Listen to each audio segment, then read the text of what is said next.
Buenas tardes, damas y caballeros.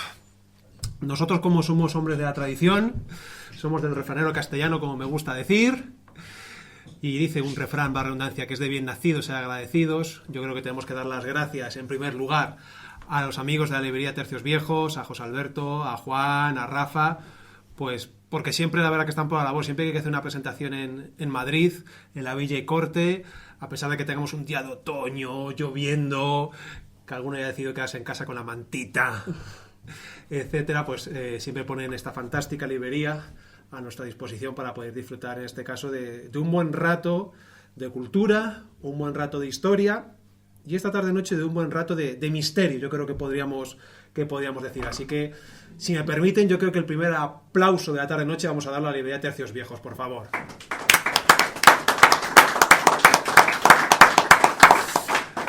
Y ya que estamos con agradecimientos y nos estamos poniendo un poquito tiernos, también dar las gracias a Fede, Divulgadores del Misterio, a Ruiz Hermosilla, de Aventuras de la Espada, porque están grabando esta presentación.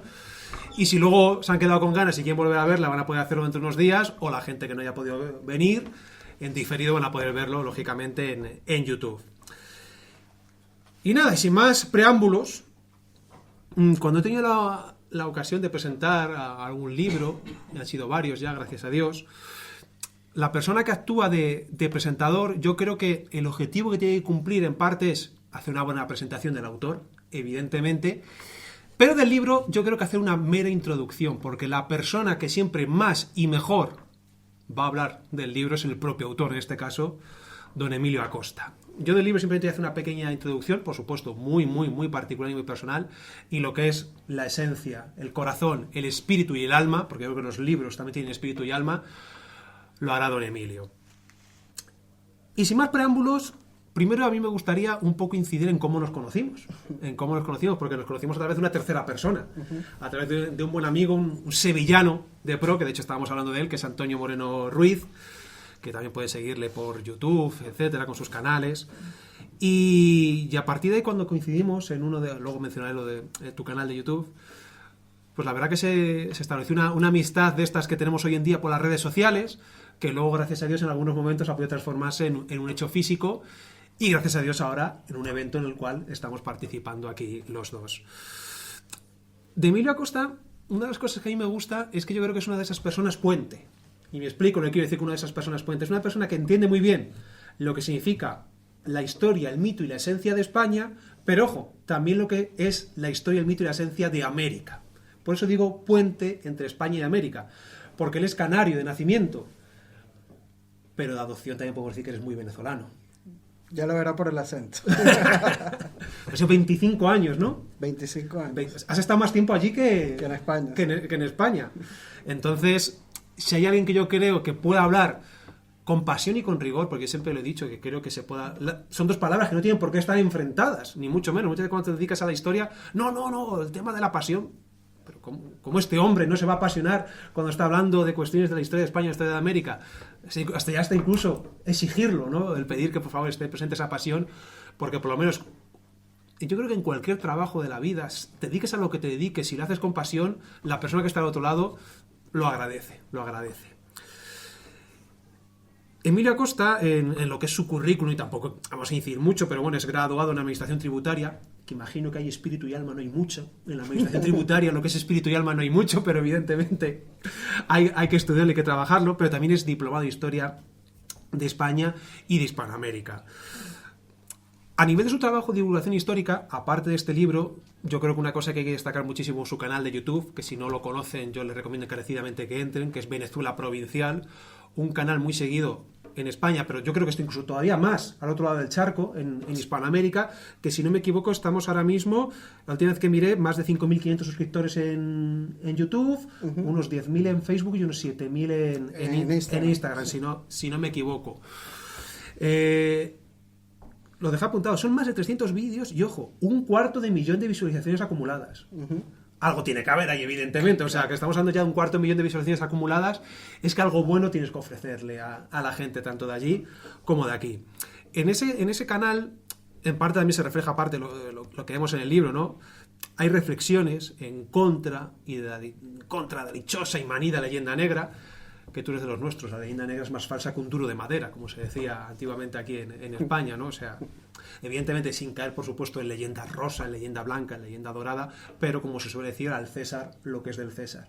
Y desde Venezuela Provincial yo creo que Emilio hace un trabajo fantástico, fantástico, y sobre todo para mí de mucho valor, porque muchas veces te ponen, no, es alguien de España queriendo reivindicar el imperio español. Pues, oye, tú tienes derecho como español y venezolano, de alguna manera, a luchar en contra de esa leyenda negra. Y una de las cosas que también me gusta de Emilio y que creo que compartimos y que también lo hacemos con Antonio, es el gusto por un siglo, que yo creo que es el gran siglo hispanoamericano, un siglo que tiene su particular leyenda negra, un siglo que está muchas veces ensobrecido por lo que es el siglo XVI y el siglo XVII, y me refiero al siglo XVIII, el siglo de los primeros Borbones, de Felipe V, de Fernando VI, de Carlos III.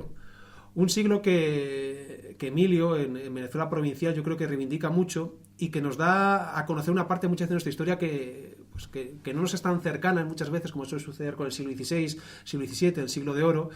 Y es que el siglo XVIII es el gran siglo de la expansión en América, de prácticamente llegar casi desde Alaska a la Tierra del Fuego, el gran siglo de las misiones, de las exploraciones, de un desarrollo científico brutal, de desarrollo de algunas ciudades que supera el nivel de vida, muchas ciudades de América, de lo que se tenía no solo en España, sino en Europa.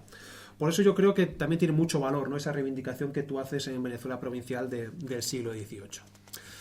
Y bueno, en parte, y porque podría estar mucho rato hablando del propio Emilio, de su trabajo, pero voy a introducirme, si les parece bien, ya en lo que hemos venido a hablar hoy. Hemos venido a hablar de su libro. Y su libro es Crónicas sobrenaturales del Imperio Español. Y ojo, un subtítulo interesante: Rarezas, misterios y fenómenos paranormales. Si me permiten, si acudimos a ese libro casi sagrado que todo buen hispanohablante o castellanohablante debe tener en su casa, que es el Diccionario de la Lengua Española, si nos vamos al término de crónica, en la tercera acepción, dicho diccionario dice que crónica es aquello que viene de tiempo atrás. Y en la quinta acepción dice que crónica sería una narración histórica que sigue el orden consecutivo de los acontecimientos. Y luego, si vamos a sobrenatural, en la primera acepción nos dice que es aquello que excede los términos de la naturaleza. Pues bien, tanto una cosa como la otra, en este libro les puedo asegurar que está perfectamente recogido. Y lo comentábamos antes, ¿no?, por decir así fuera de micro, antes incluso de que tú llegases, Emilio, lo comentaba con Fede, divulgadores del misterio y de la historia. Es que últimamente, por supuesto, y siempre es bienvenido, se publican muchísimos libros sobre el Imperio Español, sobre la conquista a América, la llegada a América, la presencia española en América. Pero este libro, enmarcado temáticamente también en estas cuestiones, aporta algo diferente. Aporta algo diferente. No, yo creo que no podemos decir que es un libro más. No. Ojo. Repito, Crónicas sobrenaturales del Imperio Español, rarezas, misterios y fenómenos paranormales. Y aquí entre el público sé que cuando alguno de ustedes escucha estas palabras, Álvaro, no quiero mirar a nadie, el vello se pone de punta.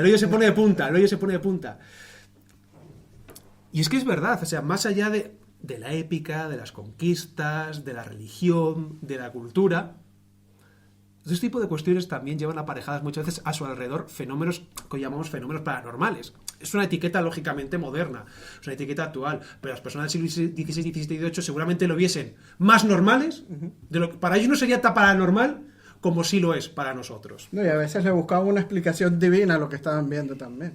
O sea, que eso yo creo que es muy importante. Yo siempre he pensado que para entender una época no hay que pensar como una mujer o un hombre del siglo XXI. Hay que pensar como una persona que está en América en el año 1690. Es la mejor manera, yo creo, de poder conectar con ese pasado. Este libro, evidentemente, bajo mi punto de vista, dirán, claro, ¿qué vas a decir estando aquí el autor? Me da igual, vete a tu casa, Emilio, y lo comento exactamente igual. Creo que tiene muchas virtudes. Una de ellas es que tiene una lectura muy ágil, muy sencilla. Y no porque no sea un libro voluminoso, no en plan 700, 800 páginas, no.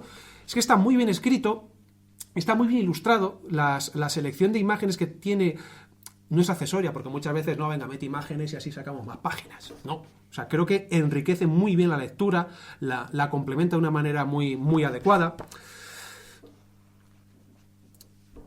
Y luego, Dentro de las temáticas que trata, véase, voy a citar algunas como avistamientos, sirenas, el mito del Dorado, milagros, monstruos, barcos fantasmas, brujerías, mitos, leyendas. Claro, todas estas temáticas también hay que tener cuidado cuando se tratan, ¿no? Porque si no se tiene un poquito de cuidado, pues caes en un magufo, para que nos entendamos, ¿no? Caes pues en algunos programas de estos de televisión que eran un poco, muchas veces, ya no, en los años 90, daban grima verlos cuando se trataba este tema, que no como gracias a ahora que tanto en algunos programas de televisión que todos conocemos, como también en radio, podcast, todas estas cosas se tratan, por decirlo como Dios manda, con una seriedad y dentro de lo que es la investigación y el trabajo histórico, sociológico, antropológico, mistérico, etcétera. Yo creo que eso Emilio lo hace muy bien, no, para él lo que es el fenómeno sobrenatural no es una excusa para hablar vamos a hablar algo mistérico, algo extraño para poder vender libros, no, sino que él entiende que forma parte de lo que es la crónica de América. Es un elemento más. Igual que lo es la religión, la cultura o la milicia, como decía antes, también lo es el fenómeno que hoy en día llamamos paranormal. Y eso para mí tiene muchísima virtud. No me quiero enrollar mucho más porque el protagonista del día ya os decía que es Emilio Acosta y su libro. Y para ir cerrando, me van a permitir no que lea un pequeño extracto del libro, sino un pequeño extracto del prólogo. El prólogo escrito por ese amigo que hemos mencionado, que nos presentó, que es Antonio Moreno Ruiz, y que para mí tiene algo que ya de alguna manera te empuja a querer leer el libro. Yo creo que te impulsa, y no solo a querer leer el libro, sino a querer saber más. Y le invita, ya te lanzo el guante, a una segunda crónica sobrenatural del Imperio Español o a una nueva edición ampliada, porque tú mismo acabas de decir que lo típico, terminas el libro, joder, pues he encontrado más casos, he encontrado más fenómenos, es algo habitual, por lo tanto no tienes excusa y dentro de un año, de dos, cuando vuestra merced guste, nos volveremos a encontrar. Pero si me permiten, para ir terminando, voy a leerles porque creo que es muy esclarecedor lo que dice aquí Antonio. Conocernos es comprendernos. Y mientras más avancemos en esta senda tan difícil como entrañable y apasionante, más saldrá a relucir nuestro potencial que, aun estando dormido, no olvida del todo que cambió la historia para siempre y que aun siendo nuestra hispanidad una sinfonía inconclusa, algún día habrá que recobrar el orden y, con cierto, adaptándose al presente para el futuro, mas con la conciencia de que no solo España en América, sino también y mucho América en España. Pues, damas y caballeros, yo creo que si ustedes se acercan a este libro, se acercan al trabajo de Emilio Acosta, van a sentir que una buena parte de España, pero sobre todo una buena parte de América, está en espíritu, alma y esencia de crónicas sobrenaturales del Imperio Español. Enhorabuena, Emilio. Muchísimas gracias, Daniel. Bueno, excelentísimas las palabras de Daniel. De verdad que ha sido todo un honor compartir el día de hoy conmigo y contigo. Y me acuerdo yo en el 2017 cuando regresé a España, ¿no? Que venía de Venezuela escapando de todos estos problemas políticos que actualmente pues vive en Venezuela.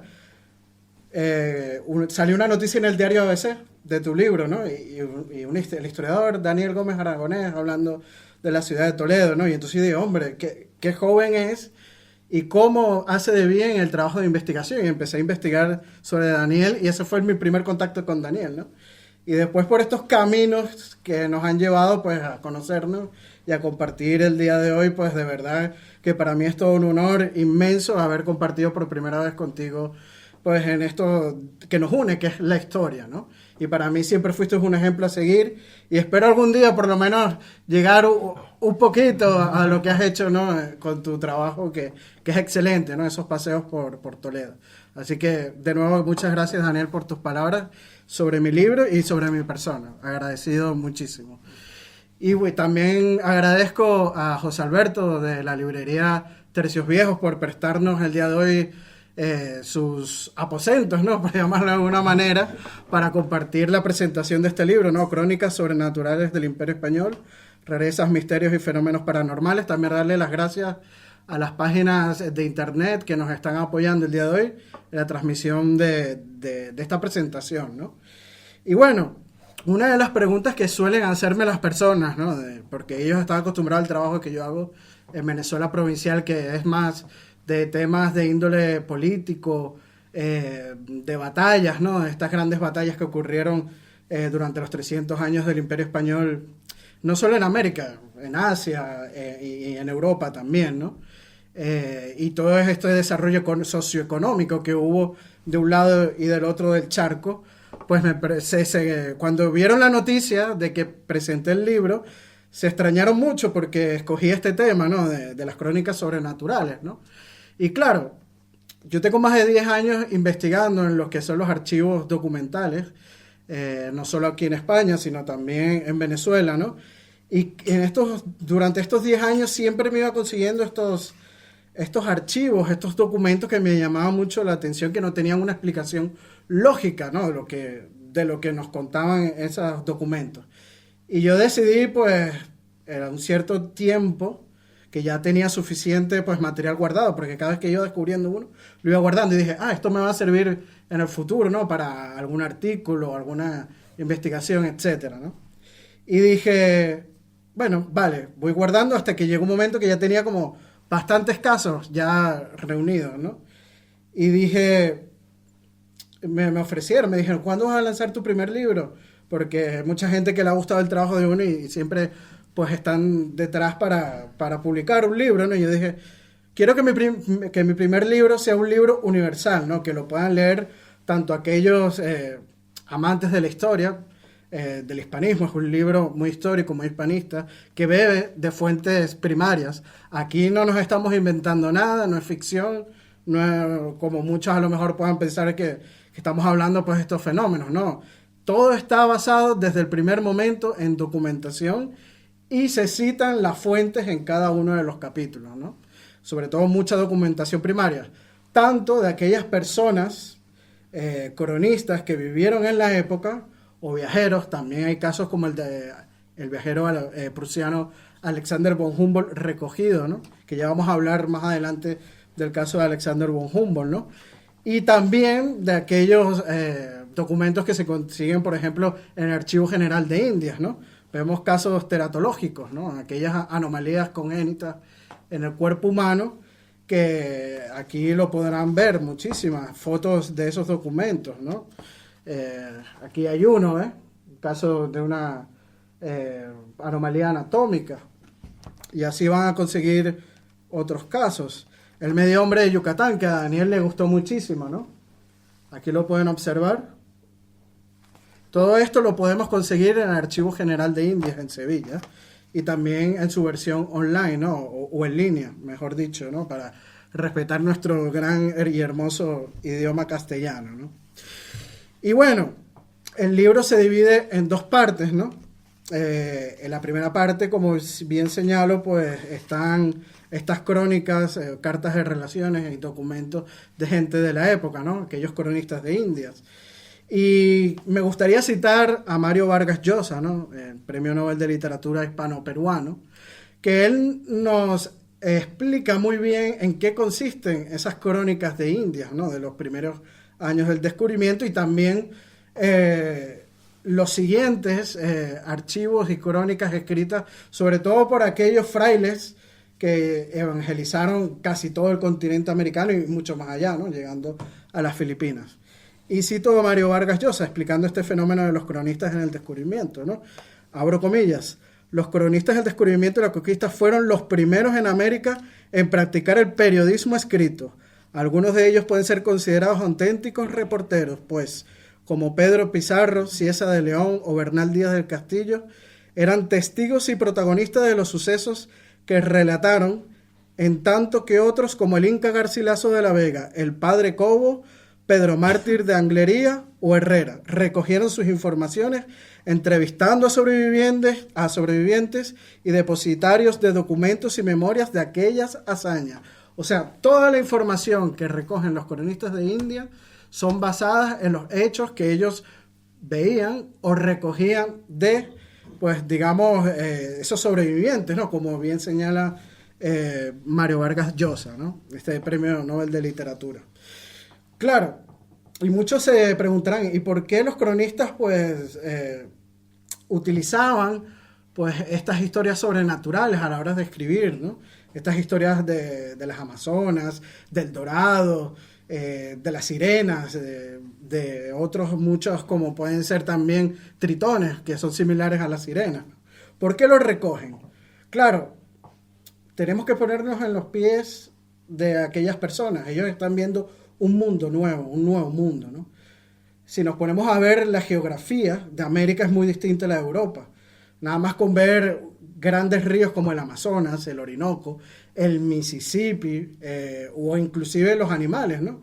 Vemos guacamayas, manatíes, ¿no? Son un tipo de fauna muy diferente a la que tenemos en Europa. Claro, y ellos al ver todas estas nuevas cosas para ellos, tenían que buscar una forma de explicarlo, ¿no? Y la forma de explicarlo es por medio de la comparativa. Pero ¿qué es lo que conocían aquellos hombres en aquellas épocas? Ellos estaban acostumbrados a esas fábulas griegas de los antiguos griegos, como son las amazonas, ¿no? Ellos conocen a esas antiguas guerreras amazonas de la antigua Grecia y lo tratan de llevar al nuevo mundo a esas guerreras indígenas que ven en la selva amazónica, ¿no? Y entonces, mira, son mujeres, son tal como las amazonas griegas de las antiguas historias que se dicen, ¿no? Y entonces es por eso que le llaman las amazonas, ¿no? Igual pasa con otros mitos, ¿no? Entonces, claro, ellos están comparando ese mundo de esos relatos de la antigua Grecia, también las historias de caballería, que eran lo que más leían aquellos hombres de aquellos años del descubrimiento, ¿no? Entonces, por medio de la comparativa, es que van escribiendo sus crónicas, ¿no? Pero bueno, vamos a pasar qué es lo que contiene este primer capítulo de cartas y relaciones y documentos, ¿no? En el primer capítulo vamos a conseguir la historia de la novena isla canaria de San Borondón. Y muchos dirán, ¿por qué abrir con una historia de las Islas Canarias? ¿Por qué eres canario?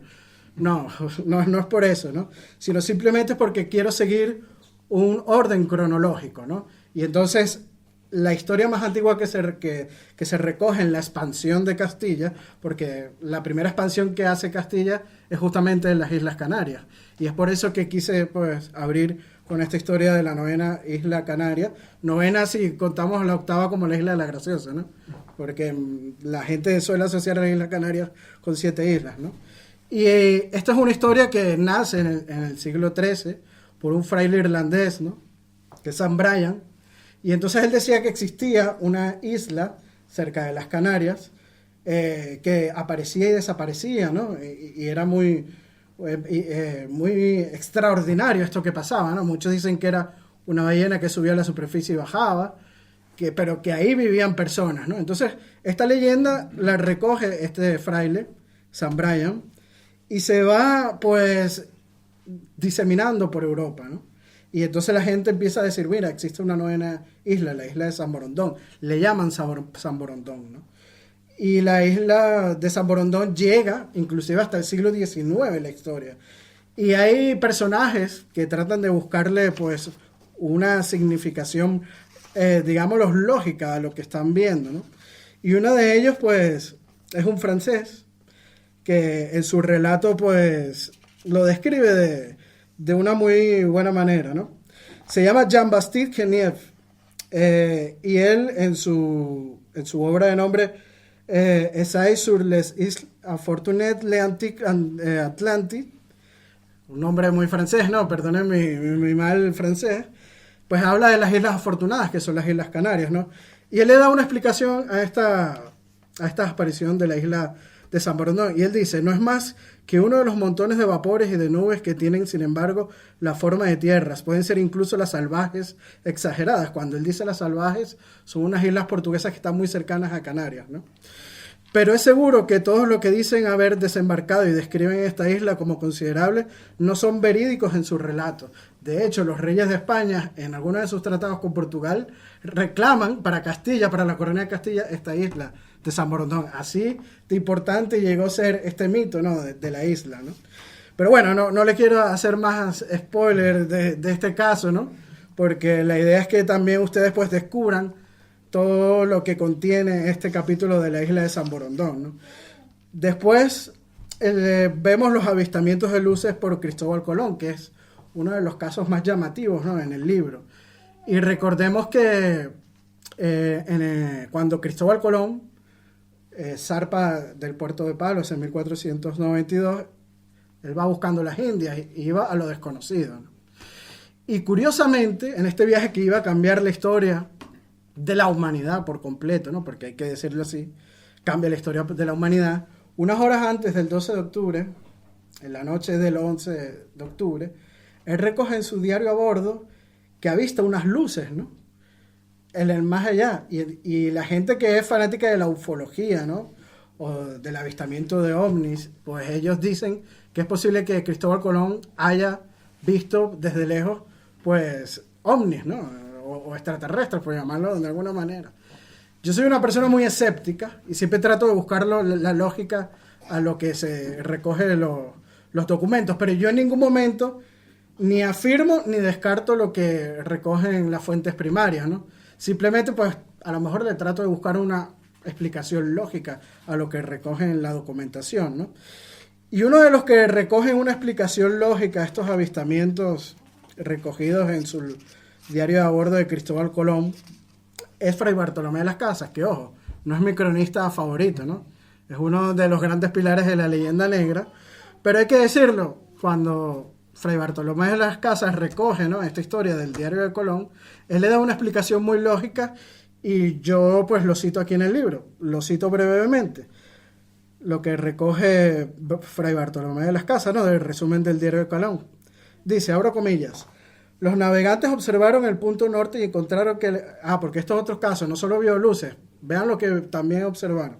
Los navegantes observaron el punto norte y encontraron que las agujas giraban un punto completo al oeste del norte, así que los marineros se alarmaron y abatieron, y no dieron razón de sí, pero el almirante lo sabía y ordenó que se volviera a observar el norte al amanecer. Luego descubrieron que las agujas eran verdaderas.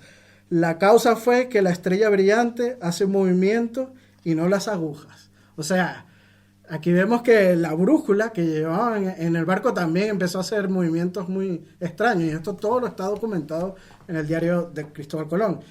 Y es que nos llama mucho la atención que unas horas antes de descubrir América, el 12 de octubre, en la madrugada, cuando Rodrigo de Triana avista la Tierra, ¿no?, sucedan estos acontecimientos, ¿no? Y Fray Bartolomé, la explicación que él da sobre las luces, sobre el avistamiento de luces, es que es posible que lo que hayan visto en el horizonte eran fogatas de los indígenas en las islas que estaban por descubrir, que estaban llegando a lo que es actualmente las islas de Bahamas, o lo que después bautiza Cristóbal Colón como la isla de San Salvador, ¿no? Y es una de las grandes historias que recogemos, no solo en mi libro, sino en la historia de la monarquía hispánica. Esas historias sobrenaturales, pues, sin duda alguna es el avistamiento de luces de Cristóbal Colón. Seguimos en la tercera crónica, que es la crónica de sirenas, que esto es un clásico, ¿no? También lo recoge Cristóbal Colón en su diario a bordo, haber visto sirenas, que aquí lo cito también la documentación, que lo pueden observar aquí en el libro. Y también Pedro Ángel de Anglería recoge avistamientos no solo de sirenas, sino de tritones, ¿no?, en sus crónicas. Y esto es muy, muy llamativo, claro, porque ellos estaban acostumbrados a esas crónicas de la antigua Grecia, y las sirenas son un clásico en aquellas, digámoslo, literatura de la antigua Grecia, ¿no? Y claro, ¿cuál es la explicación lógica que le suele dar las personas que estudian estos casos de avistamientos de sirenas? Es que simplemente están viendo un manatí. Si saben, el manatí es un animal que es muy común en la zona del Caribe, ¿no? Y al subir a la superficie, la cola, pues es muy similar morfológicamente al de las sirenas, ¿no? Y entonces es la explicación lógica que se le puede dar a estas crónicas que recogen, pues, aquellos literatos del descubrimiento, ¿no? Seguimos, ¿no?, para no hacer tan larga la presentación y ustedes puedan también disfrutar todo lo que yo recojo en este libro y no adelantarles tanto, ¿no? Pero bueno, otra de las crónicas que recoge La Fuente de la Juventud y Ponce de León, que eso es otro gran clásico, ¿no?, que muchos lo conocerán. Pues recojo que Pedro Ponce de León, bajo documentación, él nunca habla de La Fuente de la Juventud. Son otros cronistas posteriores que dicen que Ponce de León, pues, está buscando esta esta fuente de la juventud porque era una persona muy mayor y quiso que fuera adelantado de las Islas Bahamas. Y en su viaje pues descubre la Florida y es por eso que en la Florida, cuando él descubre pues esta península, se dice que es que estaba en búsqueda de la fuente de la juventud y en ello pues recogió todas las fuentes primarias. Después hablo de la leyenda de las Amazonas, como le contó anteriormente, del mito del Dorado. Aquí en el mito del Dorado hablo sobre todo de aquellos, digamos, aventureros, los primeros, ¿no? Y cómo lo recogen en la documentación. Uno de ellos es un pirata, Sir Walter Raleigh, y también la Real Audiencia de Santo Domingo, que decía que el Dorado se encontraba en la zona de Guayana, en Venezuela. Aquí publico algunos mapas de la época que dicen que está en un lago, y en la ciudad del Dorado le llaman Manoa, ¿no? Que está en la Guayana. También recojo algunas de las crónicas de Sir Walter Raleigh, que también busca, ¿no?, esta ciudad hecha de oro macizo, ¿no?, construida supuestamente, y que tanto pues a los aventureros llamó la atención, porque hay que decirlo, no solamente la gente iba en busca de gloria, también en busca de fortuna, que eso es lo que mueve también al ser humano, y es normal, ¿no? Muchas de las personas que hacían las Indias venían de zonas pobres de Extremadura, como es el caso de Hernán Cortés o Francisco de Pizarro, o por ejemplo también de otras zonas de Andalucía, ¿no? Vamos al siguiente caso, que es el monstruo del lago Tota en la Nueva Granada. Esto es un caso que los indígenas de lo que es lo que fue el virreinato de la Nueva Granada, pues le dicen a los conquistadores que existe pues en este lago un ser, digámonos, monstruoso, ¿no?, viviendo en este lago. Y los indígenas le dicen el diablo ballena, ¿no? Y recojo también ahí las crónicas, que son muy interesantes, aparecen en la página 48, ¿no? Y aquí vemos también una ilustración del monstruo acuático por un francés que se llama Gustave Doré. Ahí pueden ver cómo, porque esto siguió hasta siglo XIX y muchos viajeros franceses iban en búsqueda de ese lago, de ese monstruo del lago Tota, ¿no? Y claro, una de las cuestiones que yo me planteé a la hora de hacer el libro es que todos conocemos estas historias sobrenaturales del mundo anglosajón, pero nadie conoce las del mundo hispánico. Todo el mundo conoce al monstruo del lago Ness, pero nadie conoce este monstruo del lago Tota de la época virreinal de la Nueva Granada. Ni otro caso que recoge en el libro, que es el monstruo del lago Tahuatahua, que ahorita que es en la Capitanía General de Chile, que ahorita les voy a hablar de él, ¿no? Y hay que hacerlos, conocerlos, ¿no? Y lo más curioso es que los hispanos no solamente tenemos un monstruo, tenemos dos. Tenemos a este monstruo del lago Tota y al monstruo del lago Tahuatahua. Pero bueno, no me voy a explayar porque voy a hablar de otro monstruo más adelante. También tenemos un caso muy famoso, muy conocido, que es el soldado teletransportado, ¿no? Que es un caso que, en mi opinión personal, yo no le consigo ninguna explicación lógica, ¿no? Que es supuestamente un soldado llamado Gil Pérez, que por cierto, este nombre se lo da un historiador norteamericano ya en el siglo XX, ¿no? Y bueno, vamos a explicar un poco el caso de este soldado teletransportado. Y es que bueno, todos sabemos que Filipinas fue parte del Imperio Español y en aquella época, pues, ese era un territorio muy lejano, ¿no? Estaba casi que al otro lado del mundo. Y pues tenía la mala suerte de recibir muchos ataques piráticos, ¿no? Sobre todo de piratas chinos y japoneses. Y el 24 de octubre de 1593, cuando en Manila, que es la capital de Filipinas, había un soldado que estaba a labores de guardia en la muralla del Palacio del Gobernador. Y es que recientemente había ocurrido un magnicidio en Filipinas.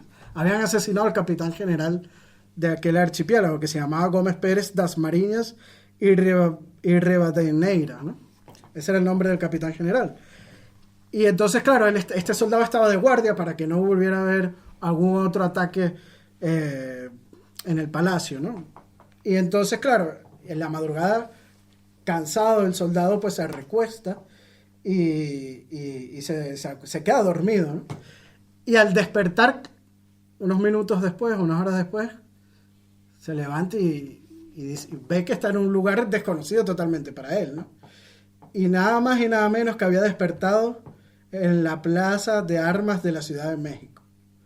a más de 14.000 kilómetros de Manila, Filipinas. Que lo que es actualmente la Plaza del Zócalo, para aquellos que no sepan la ubicación de aquella época, ¿no? Y claro, aquí no nos estamos inventando esta historia la recoge Fray Gaspar de San Agustín, que es un cronista, un fraile, y la recoge en el siglo XVII. Y yo no le encuentro ninguna explicación lógica. Claro, él al despertar llama la atención de las autoridades y por la vestimenta, porque está vestido como un soldado, pero de la Capitanía General de Filipinas, muy diferente a lo que es el Virreinato de la Nueva España, ¿no? Y las autoridades pues simplemente lo apresan porque al dar esta explicación, no, yo estaba en Manila, tal, herejía, ¿no? Casi con herejía, ¿no? De hecho, Fray Gaspar habla de que la Inquisición en este caso actuó, ¿no? Porque prácticamente era una herejía. Y claro, él dice, no, mira, él está contando la historia de que habían asesinado al gobernador en Filipinas. Y claro, en México todavía no han llegado las noticias porque está a 14.000 kilómetros de distancia. Y lo apresan. Después llega el galeón de Manila, que es aquel galeón que conectaba Filipinas con Acapulco en el Virreinato de Nueva España, y traen las noticias. Y ahí cuando dicen, no, si asesinaron al capitán general en Filipinas, y hay uno de los pasajeros en el galeón que dice y reconoce que Gil Pérez estaba de guardia aquella noche, pues las autoridades lo sueltan. Y no se sabe después más de este soldado. Pero yo traté de investigar la documentación de la Inquisición, porque recordémonos que la Inquisición documentaba absolutamente todo y todo lo dejaba por escrito, ¿no? Y no he conseguido este caso. O sea que nada más lo recoge Fray Gaspar de San Agustín. Esto es algo muy, muy extraño y muy raro, ¿no? Y bueno, después Gil Pérez, pues, en 1908, un historiador estadounidense, Tomás Alibón Jambier, es el que le da el nombre, ¿no? Y lo recoge en un artículo que se llama Legend of the Living Spectre, de la revista Harper Magazine, ¿no? Así que no sabemos si tampoco se llamaba Gil Pérez, ¿no? Pero bueno, es uno de estos grandes capítulos que nos dejan las crónicas y los relatos de Indias, ¿no? Así que bueno, prosigamos a los siguientes casos para no hacerlo más largo la presentación. Está el Virrey de los Milagros, un caso que sucedió en el Virreinato del Perú después de un terremoto que ocurrió en aquella zona, y empezaron pues supuestamente a resucitar personas, ¿no? Los dejo para que lo lean ahí en el libro. Está la terrateniente asesina. También recojo casos de asesinatos en serie, porque todo el mundo conoce Jack el Destripador, pero no conocemos a estos asesinos en series que existieron, ¿no? en la monarquía hispánica, ¿no? Y esta era una mujer que nació en el año de 1604 en Santiago de Chile. Se llamaba Catalina de los Ríos y Lisperger. Muchos dirán, qué apellido tan raro, Lisperger, ¿no? Y bueno, es que uno de sus, digamos, ascendentes habían venido con el conquistador Pedro de Valdivia a Chile, y era alemán. Y después este conquistador alemán se casó con una de las cacicas indígenas y tuvieron prole y descendencia, y una de estas descendencias es Catalina de los Ríos, ¿no? Y Lisperger. Y es el primer caso de un asesino serial documentado en el continente americano, ni siquiera dentro de lo que es la América española, sino en todo el continente americano. Y bueno, este caso de la terrateniente asesina lo conseguimos en la página 59 del libro. Y me gustaría citar lo que dice la documentación de la época, ¿no? Que es muy importante. Vale. Dice aquí, se cree que Catalina tenía pactos con el diablo y en 1622 comete su primer crimen. Se sabe que fue acusada por su tía paterna de envenenar a su padre en su lecho de enfermo, pero por falta de pruebas nunca fue procesada. Otro de los delitos que se le achacan es el asesinato de un caballero de la Orden de Malta. Luego que lo invitara a su lecho, la culpabilidad del crimen recayó en uno de sus esclavos, quien muere ahorcado en la Plaza Mayor de Santiago de Chile. Era una mujer muy rica, y es por eso que siempre trató de evitar que fuera castigada, ¿no? Cita sobre Catalina un cura de la parroquia de La Ligua, que es donde ella residía, y tenía su hacienda, porque era una hacendada, ¿no? Por eso es el nombre de terrateniente. Y la Ligua estaba próxima a sus encomiendas y tierras. Y cita, abro comillas, se complace en una lenta y cruel matanza de su servidumbre, separa a los esposos de sus mujeres, a los padres de sus hijos y tiene a sus servidores desnudos, los acribilla, con fuertes azotes, deja la piel desnuda y sobre ella vierte cera o miel caliente. Otras veces le pone ají en las llagas abiertas, le frota los ojos con ortigas, quema sus bocas con alimentos que hirvieren, los deja morir sin sacramento. Se le acusa de asesinar a alrededor de 50 personas, entre sirvientes, amantes, además de a su padre y su esposo, que dice que también envenenó a su padre, ¿no? Y bueno, en 1634, pues el obispo de Chile, Salcedo, estaba alertado de las noticias y se empieza a investigar el caso de Catalina. Y la Real Audiencia de Chile, pues abre el juicio, y un juicio que va a llevar bastante tiempo, ¿no? Y en 1660 es el año donde le hacen el juicio, ¿no? Y claro, fue hallado culpable de 14 de todos los asesinatos que se le imputaron, ¿no? Y fue 4 años lo que duró el juicio, para que vean lo dilatado que fue pues este caso, ¿no? Y ahí podemos observar también una de las acusaciones dictadas en 1660 por el oidor Huerta de Gutiérrez. Todo esto está en el archivo de la Nación de Chile. Esto no nos estamos inventando estos casos ni nada, está todo fielmente documentado y bueno, fue sentenciada a muerte. Pero algo muy curioso es que en Chile este caso de Catalina es usado como para hablar de qué oscuro y qué oscurantista era el Imperio Español, ¿no? En la época de la colonia, entre comillas, ¿no? Pero es que si nos ponemos a analizar, Catalina era mestiza. O sea, y representa más bien la oligarquía criolla de los mismos Chile, que serán los encargados de llevar la batuta después de la independencia, ¿no? De esos criollos. Y justamente, pues, un caso de la oscuridad del Imperio Español, pues, ella pagó y fue sentenciada a muerte, ¿no? Más bien, la ley hispánica la castigó por todos aquellos asesinatos que habían ocurrido en la Capitanía General de Chile. Pero bueno, para no hacerlo más largos, continuemos con otros casos. Están los galeones fantasmas, otro de los casos favoritos de Daniel en el libro. Son aquellos galeones que arribaban de la ruta del galeón de Manila, porque es una ruta muy peligrosa, con bastantes huracanes y tormentas, y llegaban muchas veces galeones sin tripulación alguna. Todo está documentado aquí bajo fuentes primarias y lo pueden acceder mediante la lectura del libro. Seguimos. Hablamos de los globos divinos de Cumaná, algunas de las crónicas que levantan aquellos funcionarios de la monarquía hispánica y también religiosos de avistamientos de globos que llamaban a capítulo a los indígenas y huían, según lo que dicen los cronistas. También está la ciudad de los Césares en la Patagonia, un caso muy similar al del Dorado, y el monstruo del lago Tahoe en Chile. Aquí me gustaría hacer pues una pausa, espero que no sea muy larga. Y es un monstruo que, como bien digo, está bien documentado y aparece aquí en la portada del libro. Los archivos lo recogen. Pueden ver, es uno de los que aparecen en la portada, ¿no? Y claro, este es un caso que ocurre en la Capitanía General de Chile en el año de 1784, ¿no? Y es que hay personas que dicen que han avistado a un ser alado, monstruoso, que se robaban las gallinas, que se robaban los cerdos de las haciendas y que habitaba en el lago, ¿no? Un momentito mientras le busco otras imágenes. Aquí lo pueden ver también otros dibujos que reposan en los archivos documentales. Este es uno que está aquí en la Biblioteca Nacional de Madrid. Pueden ahí consultarlo.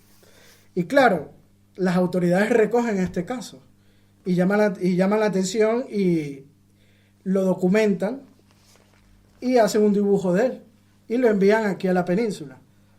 Y ya voy a explicar por qué lo envían aquí a la península. Recordémonos que en el siglo XVIII, cuando llega una nueva dinastía a España, pues Felipe V, uno de los grandes pilares de las reformas borbónicas, es el estudio de las ciencias. Y hace un real gabinete de monstruosidades, una colección. Y entonces todos esos casos teratológicos de anatomías humanas, no solo humanas, también animales y de plantas, pues el rey Felipe V manda la información a todas las autoridades de la monarquía hispánica de que aquel caso que les llame la atención lo documenten y lo envíen a la península para ver si podía ingresar en la Real Colección de Felipe V, que la inicia Felipe V, pero quien la abre al público, por cierto, es Carlos III, y una parte de ese Real Gabinete de Monstruosidades lo podemos ver hoy en día en el Museo de Ciencias Naturales aquí en Madrid, ¿no? Ahí está uno de los casos que también reseño aquí en el libro, que es el caso de un esqueleto prehistórico que se consiguió en el Virreinato de la Nueva España, pero bueno, ese esqueleto está aquí en el Museo de Ciencias Naturales de Madrid, ¿no? Para no quitar más tiempo, pues en el libro pues pueden conseguir dibujos de ese caso cuando se descubrió y se desenterró en el Río de la Plata este esqueleto prehistórico, y se envía aquí a la península y se dictamina de que eran... Allá en el Virreinato del Río de la Plata pensaba que era un monstruo, pero se dictaminó que era un dinosaurio, ¿no? Un fósil antiguo. Entonces este monstruo del lago Tagua, claro, las autoridades de Chile dicen, hay un monstruo, vamos a informar al rey de lo que está pasando aquí. Y este dibujo, junto a un informe, llega primero al Virreinato de la Nueva Granada, antes de llegar aquí a la península, y hacen una copia de ese informe y ese dibujo, que también se puede pues buscar en el Archivo General de la Nación Colombiana. Hay una copia de ese dibujo. Y bueno, llega aquí las noticias, llama y alarma la atención. La historia llega hasta Francia, y en Francia la prensa amarillista pues se alarman. Mira, hay un monstruo al otro lado del charco en Chile, y empiezan a decir y a inventarse una historia, y empieza a rodar la historia en los periódicos franceses, a exagerarla, a decir que el rey de España había capturado un monstruo y que lo iba a llevar hasta la península. Y de hecho se recogen algunos dibujos del monstruo llegando supuestamente a Cádiz enjaulado. Eso también está en los archivos. Y claro, se exagera de un lado a otro la historia, y se empezaron a vender muchísimos periódicos sobre este monstruo, ¿no? Y bueno, lo cierto es que es el monstruo marino, por llamarlo de alguna manera, más famoso del Imperio Hispánico, ¿no? Después vemos también el fenómeno de un padre y madre, que es un caso que recoge el viajero prusiano Alexander von Humboldt en 1799 en su obra Viaje a las regiones equinocciales, donde dice que en la población de Cumanacoa, en Venezuela, hay un hombre que está amamantando a su hijo.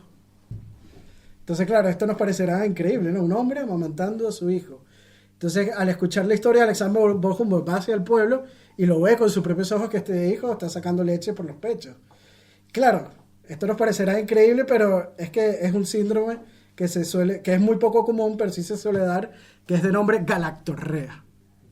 Es algo que es una enfermedad, por llamarlo de alguna cosa, ¿no? Y este hombre, ante la situación de tener que alimentar a su hijo, pues en el estrés, pues empezó a sacar leche por el pecho. Y bueno, aquí recojo la crónica de Alexander von Humboldt. Y bueno, creo que se nos está pasando el tiempo un poquito, ¿no? Así que bueno, hablarles un poco del segundo capítulo rápidamente. Que el segundo capítulo es el Gabinete de Monstruosidades. Aquí explico lo que les acabo de decir sobre aquellas reformas borbónicas y el Gabinete de Monstruosidades de los Reyes de España. Está la mujer barbuda de Nápoles, que es un caso de estos que son muy famosos, de los freak shows norteamericanos del siglo XIX. Pues en el Imperio Español también tuvimos uno en Nápoles, y me dice Daniel que en Toledo también hay otro, ¿no? Muy importante. Para el próximo edición pues lo recojo también. Está el monstruo de Batán en las Filipinas, un pollo de 3 pies en Cuba. Todo esto es documentado y está bajo los archivos como el de Indias y otros regionales en los países. Está el hombre cornudo del Reino de Murcia, caso curioso, porque también tenemos casos de la península. El megaterio de Luján, que es este esqueleto de dinosaurio que se descubrió en el Virreinato del Río de la Plata, en Luján. Una malformación congénita en Querétaro. Las siamesas de Oaxaca, porque esto es en el Virreinato de la Nueva España. Imagínense vivir en el siglo XVIII y ver nacer a una siamesa. Es algo que nos llamaría muchísimo la atención. Y en estos casos congénitos, pues la gente de aquella época pues no estaba muy leída. Era gente que, sobre todo la gente de pie, ¿no? Porque no, eran más que todo sus creencias, digamos, religiosas, es lo que ellos decían que era un castigo divino. Ay, Dios nos está castigando por algún pecado que hemos cometido, que hemos dado a luz a una siamesa. Pero claro, las personas, los doctores, pues que levantan y recogen este caso, pues conocen las ciencias y saben que es un caso que es anómalo, pero suele pasar y es común, ¿no? Que las siamesas que pueden nacer, ¿no? También vemos otro caso de una cabeza deforme en Chicomesuchil, que es también el Virreinato de Nueva España, un venado monstruoso en Guatemala que tenía la cara deforme, y hay un dibujo también que recojo aquí en el segundo capítulo, un humano bicéfalo en los Álamos, tenía 2 cabezas, otra de estas deformidades anatómicas cuando nacen, y algo muy importante, que cuando nacían estas criaturas, lo primero que hacían era tratar de bautizarlo, porque así tenían pues el perdón de su alma y podían ir al reino de los cielos, ¿no? Eso es algo de mucho de las creencias de las personas de aquella época, y es algo que yo recojo en el libro. Trato de ponerme en los pies de las personas del siglo XVIII, XVI, XVII, etcétera, de cómo ellos veían el mundo, y lo veían también el mundo de una forma muy religiosa, ¿no? Vemos también el gigante de Chilapa. ¿Quién es el gigante de Chilapa? Para mí este es el caso que yo más disfruté. Y bueno, les cuento brevemente de él. Es el que sale aquí, este señor, la portada del libro, para aquellos que están en la parte, es este señor, ¿no? El gigante de Chilapa. Y un hombre que vivió y en la vida real, ¿no? Y se llamaba Martín Salmerón y Ojeda, ¿no? Y nació en un pueblito del Virreinato de la Nueva España. Voy a buscar aquí su imagen. Aquí lo pueden ver de una forma más amplia. Esto es un cuadro que existe y yo le voy a hablar del cuadro, ¿no? Y bueno, él nació en un pueblito del Virreinato de la Nueva España que se llamaba Chilapa, ¿no? Y claro, él hace en el año de 1796, cuando cumple 20 años, un viaje al centro de la monarquía hispánica, porque hay que llamarlo así, que era la Ciudad de México, era la ciudad más rica de la monarquía hispánica, mucho más rica que Madrid, que era la capital. Y bueno, en esa urbe Nova Hispana, como que era Ciudad de México, llega este hombre que medía más de 2 metros. Para aquella época que la gente solía medir en promedio 1,60, pues se podrán imaginar cómo habrá llamado la atención este hombre en aquella Ciudad de México, ¿no? Y bueno, Martín Salmerón y Ojeda llega y llama la atención de los pobladores y de las autoridades. Y es tan así que las autoridades hacen que hagan una procesión por la Ciudad de México, y le pusieron al lado a un capitán que era bajito y regordete y con largas patillas, ¿no? Y se podrán imaginar ese espectáculo en pleno siglo XVIII en las calles de la Ciudad de México. Un hombre de 2 metros ahí de primera fila al lado de este señor capitán y escoltados por otros militares. Y bueno, el virrey de la Nueva España lo invita a su palacio, comparte en su palacio, hace pruebas de fuerza, inclusive lo llevan a la Casa de la Moneda de Ciudad de México, la Seca de México, a hacer demostraciones de fuerza. Y la maquinaria que se necesitaba 8 personas para manipularla, para acuñar moneda, él solo, con la fuerza que él tenía, la manipulaba. Imagínate, este hombre de 2 metros, la fuerza que tenía, ¿no?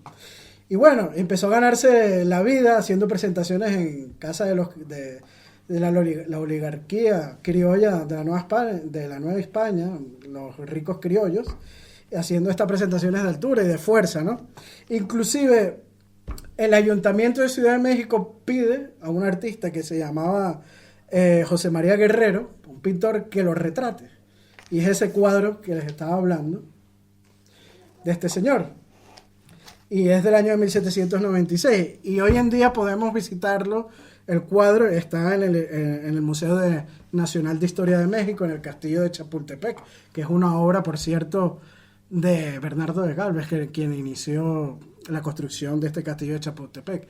El único castillo real que se construyó en el continente americano, lo construyó la monarquía hispánica en Ciudad de México, y está este cuadro de Martín Salmerón y Ojeda. Y algo muy curioso es que cuando estalla la guerra de secesión o independencia, como lo queramos llamar, el virreinato de la Nueva España, Martín es fiel a la monarquía hispánica e ingresa en el cuerpo militar realista o monárquico en la guerra, ¿no? Pero en una de estas batallas y en estos intercambios con los insurgentes de plomo, por llamarlo de alguna manera, pues es capturado. Pero claro, al capturar a un hombre de más de 2 metros te podrás imaginar, ¿no? La impresión que lleva al enemigo. Y claro, le dicen, te vamos a perdonar la vida con una condición. Pues es la condición que se cambie de bando, ¿no? Obviamente. Y a cambiarse de bando, el líder de los insurgentes, el jefe de los insurgentes, José María Morelos y Pavón, lo pone como uno de sus escoltas. O sea, Morelos tenía como escolta a este gigante de Chilapa, de 2 metros. Y bueno, cuando termina la guerra, pues se retira a su pueblito de Chilapa a trabajar en las haciendas, pues ya cansado, ¿no? De todo este movimiento que hay. Porque hay que decirlo, fue una guerra civil entre hermanos, ¿no? La guerra de independencia o secesión de México. Y la economía bajó y se destruyó totalmente en México. Y ya no podía hacer estas presentaciones. Ya los ricos pues, no pagaban por ver estas presentaciones. Y la economía no estaba como para hacer esos gastos superfluos. Y se dedica y se retira pues, a la vida privada en su pueblito en Chilapa, ¿no? Es una de las historias que más disfruté en el libro. Me imagino que se debe notar, ¿no? Pero bueno, ya para ir cerrando, les hablo del medio hombre de Yucatán, que es uno de los casos que le gustó a Daniel, ¿no? Del libro. Un hombre que vivió, se la hago corto, en el virreinato de la Nueva España, no tenía piernas, nada más tenía de la cintura para arriba, ¿no? El cuerpo. Y el mismo rey de España, Carlos III, él se encuentra en una situación de pobreza y él le escribe una carta al rey, y el rey de Carlos III, que es tan empático, una persona muy empática, le da, pues, digámoslo que un dinero para que pueda sobrevivir y mantener a su familia, ¿no? Que todo esto provenía también del quinto real del rey, o sea, de los mismos erarios que tenía el rey, ¿no? Y luego Carlos IV, pues, él le escribe una carta a Carlos IV y él está tan agradecido al rey de España por los favores de poder darle de comer a su familia y darle, digamos que, esta paga mensual, que él quiere ir a besar los pies, según cita textualmente, y recojo en los documentos aquí, los pies de Su Alteza Real. No sabemos si al final pudo venir aquí a España a besarle los pies, pero bueno, hay otro caso que dejé fuera del libro, que es una vaca sin pelo que la recogieron en el puerto de Veracruz y vino aquí a Madrid y estuvo en el Palacio de Aranjuez. Una vaca sin pelo, ¿no?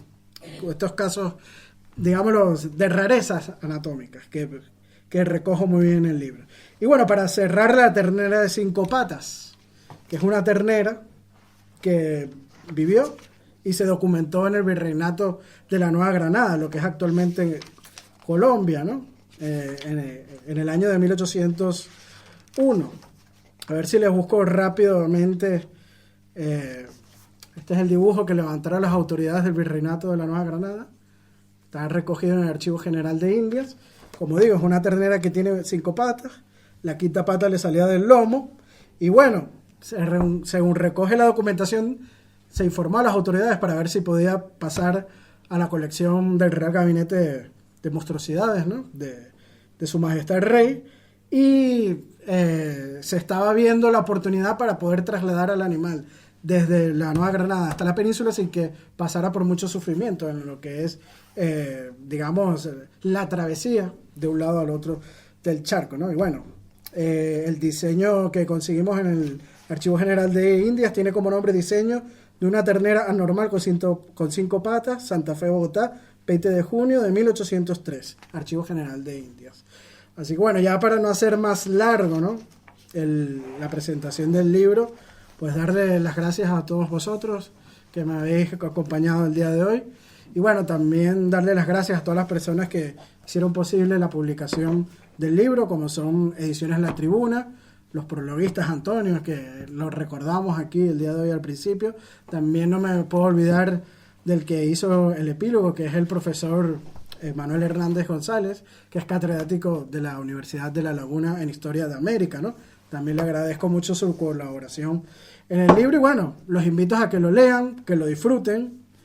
Y como digo, es un trabajo de más de 10 años de investigación que he dado todo lo posible porque presentar pues un material de primera calidad aquellos que, como digo, no solo a aquellos que les gusta la historia, sino también estos casos de misterio, de terror, también lo pueden disfrutar y sé que les va a gustar muchísimo. El libro está a la venta, 20 euros ahí al fondo para aquellos que lo desean adquirir. Y bueno, muchísimas gracias y gracias por el esfuerzo con toda esta lluvia de venir esta noche. Bueno, yo creo que, damas y caballeros, ya son las 8:10, si nos permiten un ratito vamos a dejar un pequeño turno de preguntas, consultas, debates, críticas, lo que todo el mundo quiera. Y aprovechándome un poco, estoy aquí arriba y que tomo alguna nota con el móvil, yo en verdad la pregunta que te iba a hacer, ustedes vayan pensando su pregunta mientras, era que si tuvieses que hacer ahora mismo de comercial de tu libro y tuvieses que vender un único caso para que la gente comprase tu libro, yo creo que te hemos pillado ya. O sea, yo creo que el del gigante me da a mí que no sé si es alguna relación personal con él o no, o lejana. No soy mexicano. pero yo creo que ha quedado claro. Lo que sí, si me permites, unos comentarios antes de hacer la palabra a los asistentes, es que creo que has dicho cosas muy interesantes. Por un lado, el tema, has dicho muchísimas cosas interesantes, evidentemente, pero una que me gustaría incidir es el tema de la Inquisición, ¿no? Pues ya hace tanto se machaca la Inquisición, pues ostras, sin la Inquisición no podemos hacer mucha historia. O sea, una de las virtudes que yo creo que tiene la Inquisición es la gran cantidad de documentación que nos ofrecen los historiadores, que es algo sencillamente alucinante, especialmente la Inquisición española. O sea, todo quedaba recogido, todo quedaba registrado. Y eso a la hora de trabajar, pues, las cosas como son. Es un gustazo, evidentemente. Otra cosa interesante que creo que has señalado, nos estás hablando del tema de los monstruos, ¿no? La diferencia entre el monstruo del lago Ness y nuestros monstruos, por ejemplo, de alguna manera, o cuando has hablado de asesinos en serie, tipo Jack el Destripador. Sí. Es que yo no digo el 100%, pero si el 10% de lo que está aquí recogido estuviese vinculado a la historia anglosajona, a nivel mundial, todos sabemos lo que pasaría. Que evidentemente se conocería mucho más, muchas más películas, mucha literatura, muchos cómics, etcétera, etcétera. Esperemos que Guillermo del Toro, que le gustan estos casos de misterio, hombre, pues, lo pueda leer, ¿no? Pues si es una persona que quizás pudiese hacer una buena película, yo creo sí, que es él. Aquí tiene bastante material. Yo creo que es él. Por otro lado, también has comentado del tema de los gabinetes. Esos gabinetes están ligados al siglo XVIII, y algo que joder, no nos damos cuenta. Has citado el Museo de Ciencias, que si no lo conocen, yo les recomiendo, me imagino que también les recomendaría la visita, claro, porque el Museo de las Ciencias aquí que tenemos en Madrid es que es una auténtica pasada, de verdad. O sea, muchas veces para ir con niños, sí, pero no para ir con niños. Este es el esqueleto que está ahí, que lo pueden ver. Este esqueleto está ahí en el Museo de Ciencias. Es una pasada el Museo de las Ciencias, de verdad, que insisto, que muchas veces, no, para una excursión con los niños, no. O sea, dejen a su niño en casa, vayan ustedes también a disfrutarlo, aunque sean adultos, de verdad. Porque puedes pasar un rato alucinante, o sea, puedes flipar en colores, si me permite la expresión. Y muchos de esos gabinetes de curiosidades que ahora nos suenan como muy lejanos, es que los teníamos en España. Es que Copón, en Toledo, tuvimos uno, gracias al cardenal Lorenzana, el gran cardenal ilustrado del siglo XVIII, ya hay que decirlo. Y ahora que menciona a Toledo, y perdón que me estoy enrollando, cuando Emilio me propuso presentar el libro, y aquí en público ya me disculpo porque creo que fueron 2 o 3 veces que le cambié la fecha al pobre. No puedo este día, no puedo este otro día y demás, y cojo te pongo el día de la lluvia. Pero bueno, por lo menos no haya fútbol. Bueno, o no juega el Madrid, perdón. Hubo gente que me preguntó, ostras, Dani, ¿vas a presentar este libro? Pero aquí no hay visigodos. No tiene que haber siempre visigodos, evidentemente. Ostras, Dani, aquí no hay reconquista. No tiene por qué haber siempre reconquista, evidentemente. Pero ojo, muchas veces yo presenté este libro por 3 razones. Iba a decir 2, pero en verdad son por 3. Uno, evidentemente porque admiro y respeto muchísimo a Emilio y a su trabajo. Y luego por otras 2 cuestiones. Una de ellas es que, si no os ha notado, yo vengo de Toledo. Pues si no os ha notado. Y es que, joder, la ciudad más mágica de España, con mayor número de leyendas, con mayor misterio, donde todo el ámbito heterodoxo está presente incluso en el siglo XXI, pues es la ciudad de Toledo. Y como amante de la historia, del mito de la leyenda de Toledo, hombre, pues cuando te presentan un libro con este título, pues, y está bien trabajado y bien hecho, y encima de un colega, pues vas adelante con él. Y la tercera cuestión, que hay gente que sí conoce y gente que no conoce, por ejemplo, la gente que me haya seguido en redes sociales o que siga el podcast de Jesús Callejo, La Escuela de la Brújula, mi serie favorita es Expediente X. Soy un fricazo de Expediente X, de Fox Mulder, Dan Scully y demás. Y creo, no sé si te lo he comentado a ti antes o no recuerdo a quién, he dicho, joder, pues si es que esto da para capítulos de Expediente X por doquier, las cosas como son. Y muchos de esos capítulos de Expediente X te llevan a engarzar. con lo que cuenta aquí Emilio en este libro. Y esto engarza con lo que he dicho antes. Si los guionistas de Expediente X hubiesen llegado a esta información, yo estoy segurísimo que hubiesen hecho más de un capítulo. Sí, bueno, casos como estos de teletransportación, como tú bien citas, hay muchos, ¿no? En el Imperio Hispánico, la monarquía hispánica, para aquellos que les gusta mejor este término, ¿no? Pero bueno, este caso de Gil Pérez, que es el soldado teletransportado de Manila, es nada más, según recoge Fray Gaspar de San Agustín, pues acordémonos que esa es la fuente primaria de la que se debe este caso, pues nada más hizo esa teletransportación, ¿no? Así que no hay ningún otro caso registrado del mismo soldado de que haya aparecido en algún otro rincón del Imperio Hispánico. Y como te digo, después que se le dio libertad, que estuvo apresado, se le perdió el rastro, ¿no? Ni siquiera sabemos si en verdad se llamaba Gil Pérez, porque la primera vez que aparece registrado con ese nombre de Gil Pérez en 1908 con un historiador norteamericano que cito en el libro, ¿no? Pero bueno, yo trato de dar la información más verídica, porque como digo, yo ni afirmo ni desmiento ninguno de los casos que están aquí. Simplemente trato de buscarle una explicación lógica. Si no hay una explicación lógica, como en este caso, pues ya lo dejo a la visión y a las creencias de cada quien. Lo único que yo digo, como comenté anteriormente que Daniel lo recogió, ¿no? Que los archivos de la Inquisición, este caso no está recogido, y Fray Gaspar de San Agustín dice que la Inquisición pues actuó. Pues me parece muy raro que la Inquisición no se consiga documentación alguna de este caso. Pero bueno, es una fuente primaria de Fray Gaspar de San Agustín, una fuente que es muy famosa, porque la mayoría de la gente que me pregunta por el libro, ¿está el caso del soldado teletransportado? ¿Está el caso Sí, es uno de los casos que recojo. Al parecer es uno de los casos más famosos, y bueno, había que recogerlo sí o sí, ¿no? Pero como tú bien has preguntado, nada más hizo una teletransportación, ¿no? Así que bueno, no es un Power Ranger tampoco. Bueno, no está mal, Filipinas, México. No, bueno, más de 14.000 kilómetros. Es un paseíto, ¿no? Joder. Sí. No está mal.